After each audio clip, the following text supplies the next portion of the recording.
बहिणीचा धीर, 15 दिवसांपूर्वी त्याच्याबरोबर झालेलं लग्न, प्रियकरावरचं प्रेम, आहेराचे हातात आलेले 2 लाख आणि प्रियकराच्या प्रेमापोटी रचला गेलेला खुनाचा कट. प्रगती आणि अनुरागच्या प्रेमात दिलीपचा नाहक बळी गेला. दिलीप त्याच्या शेतात अत्यावस्थ सापडला म्हणून नव्या नवरीचा खरा चेहरा जगासमोर आला.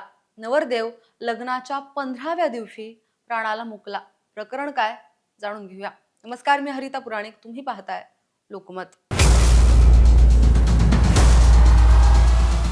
उत्तर प्रदेशातल्या मैनपूर इथली घटना. इथे एका 15 दिवसांच्या नवरीने आपल्या प्रियकराच्या मदतीने पतीच्या हत्येची सुपारी दिली.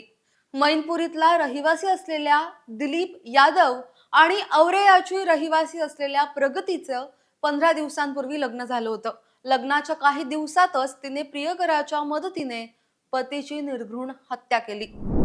याबाबत सविस्तर समोर आलेली माहिती म्हणजे प्रगतीची मोठी बहीण पारुल हिचा विवाह दिलीपचा मोठा भाऊ संजय याच्याशी 2019 मध्ये झाला होता. त्यामुळे प्रगती आणि दिलीप एकमेकांना आधीपासून ओळखत होते. घरच्यांची इच्छा होती की प्रगती आणि दिलीपचं एकमेकांबरोबर लग्न व्हावं, पण प्रगतीचं गावातल्या अनुराग यादव वरती प्रेम होतं. जेव्हा घरच्यांना या नात्याची माहिती मिळाली तेव्हा त्यांनी प्रगतीचं 5 मार्च 2025 ला लग्न लावून दिलं. पण लग्नानंतरही तिचं अनुरागवरचं प्रेम कायम होतं. या प्रेमासाठीच तिने गुन्हेगारीचा मार्ग निवडला. पोलीस अधीक्षक अभिजित शंकर यांनी सांगितलं की 19 मार्च 2025 ला औरैया जिल्ह्यातल्या सहार पोलीस स्टेशन परिसरात पोलिसांना एक व्यक्ती शेतात गंभीर जखमी अवस्थेत पडल्याची माहिती मिळाली.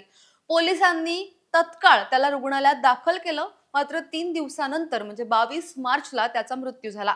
ही बातमी दिलीपच्या कुटुंबियांपर्यंत पोहोचताच तिकडे शोककळा पसरली. यानंतर दिलीपच्या भावाने सहार पोलीस ठाण्यात अज्ञातांविरुद्ध खुनाचा गुन्हा दाखल केला. पोलिसांनी ऑपरेशन त्रिनेत्र अंतर्गत सीसीटीव्ही फुटेज तपासलं तेव्हा धक्कादायक सत्य समोर आलं. काही लोक दिलीपला दुचाकीवर घेऊन जात असल्याचं व्हिडिओमधून दिसून आलं. हा सुगावा पकडत पोलिसांनी माहिती खबऱ्यांना ऍक्टिव्ह केलं आणि काही वेळातच रामजी नागरचं नाव समोर आलं. 24 मार्च 2025 ला पोलिसांनी रामजी नागरला अटक केली. चौकशीत त्याने खुनाची कबुली दिली. हा संपूर्ण कट प्रगती आणि तिचा प्रियकर अनुराग यादव यांनी रचल्याचं रामजी नागरने सांगितलं. प्रगती आणि अनुरागने 2 लाख रुपयांची सुपारी दिली होती. या प्रकरणी पोलिसांनी रामजी नागर, अनुराग यादव आणि प्रगती यादव या तिघांना अटक केली आहे. मात्र अद्याप तपास संपलेला नाही. या कटात आणखी कोणाचा सहभाग आहे का याबाबत पोलिसांना सुगावा अजूनही लागलेला नाही आणि या संदर्भात पुढचा शोध पोलीस घेत आहेत. या साऱ्यावरती तुमचं म्हणणं काय? खाली कमेंट बॉक्समध्ये तुमच्या प्रतिक्रिया अवश्य नोंदवा. आतापर्यंत लोकमत सबस्क्राईब केलं नसेल, फॉलो केलं नसेल तर लगेच सबस्क्राईब करा, फॉलो करा आणि पाहत रहा लोकमत. धन्यवाद.